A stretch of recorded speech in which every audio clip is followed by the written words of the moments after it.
உம்முடைய துவக்கம் அற்பமாயிருந்தாலும் உம்முடைய முடிவு சம்பூரணமாயிருக்கும். உன் பிள்ளையினுடைய துவக்கம் அற்பமாயிருந்தாலும் பிள்ளையினுடைய முடிவு சம்பூரணமாயிருக்கும். இந்த பிரச்சனையினுடைய முடிவு அற்பமாய் காணப்பட்டாலும், சாதகமே இல்லாமல் இருந்தாலும், இதனுடைய முடிவு சம்பூரணமாய் இருக்க போகிறது.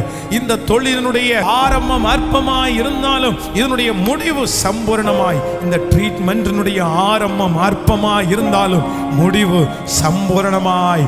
இந்த வருஷத்தை துவங்கினேன், நான் ஒன்றும் செய்யவில்லையே, இந்த வருஷத்தில் ஆரம்பத்தில் இருந்து இதுவரையிலும் நான் ஒரு வெற்றியையும் காணவில்லையே. இல்லை, இஸ்ரவேல் ஜனங்களுக்கு, கம்ஃபர்ட் சர்ச் சபை ஜனங்களுக்கு, கம்ஃபர்ட் சர்ச்சினுடைய இந்த செய்தியை கேட்டு கொண்டிருக்கிற ஒவ்வொரு பிள்ளைகளுக்கும் இந்த மாதத்தினுடைய முடிவு சம்பூரணமாய் சம்பூரணமாய்.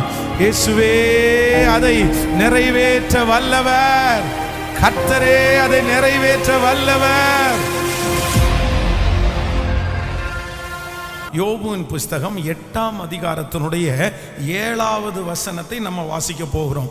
யோபுவின் புஸ்தகம் 8ஆம் அதிகாரம் 7வது வசனத்தை எல்லாரும் சேர்ந்து நம்ம வாசிக்க போகிறோம். உம்முடைய துவக்கம் அற்பமாய் இருந்தாலும் உம்முடைய முடிவு சம்பூரணமாயிருக்கும். இன்னொரு விசை கூட எல்லாரும் சத்தமாய் வாசிக்கலாம். உம்முடைய துவக்கம் அற்பமாய் இருந்தாலும் உம்முடைய முடிவு சம்பூரணமாயிருக்கும். ஆண்டவர் நம்ம எல்லாருக்கும் வாக்கு கொடுக்கிறார்.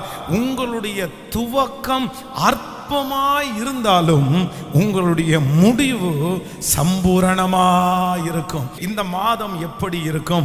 அநேக மாதங்களாக நான் ஜெபித்து கொண்டிருக்கிற ஜெபத்திற்கு ஆண்டவர் பதில் தருவாரா? இந்த மாதமாவது கர்த்தர் செய்வாரா?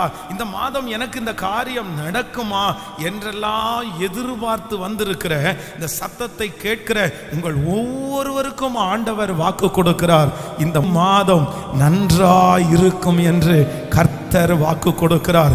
ஒருவேளை இந்த மாதத்தினுடைய துவக்கத்திலே இப்பொழுது நீங்கள் இந்த வார்த்தையை கேட்கும் போது அவ்வளவு நல்லா அல்லாததா இருக்கலாம். இந்த மாதம் எப்படி முடியுமோ என்கிற ஒரு கலக்கம் உங்களுக்குள்ளே இருந்து கொண்டிருக்கலாம். பாஸ்டர், இந்த மாதத்தை நான் எப்படி முடிக்க போகிறேன்? நான் எப்படி தாண்ட போகிறேன்? யார் முன்பாக நான் நிற்க போகிறேன்? ஆனால் கர்த்தர் இந்த மாதத்திலே அழகாய் வாக்கு கொடுக்கிறார். இந்த மாதத்தினுடைய துவக்கம் உங்களுக்கு அற்பமாய் இருந்தாலும் இந்த மாதத்தினுடைய முடிவிலை கர்த்தர் ஒரு திருப்தியை கட்டளையிட போகிறார். ஒரு சமாதானத்தை நன்றாய் கரங்களை தட்டி ஒரு சம்பூரணத்தை கர்த்தர் கட்டளையிட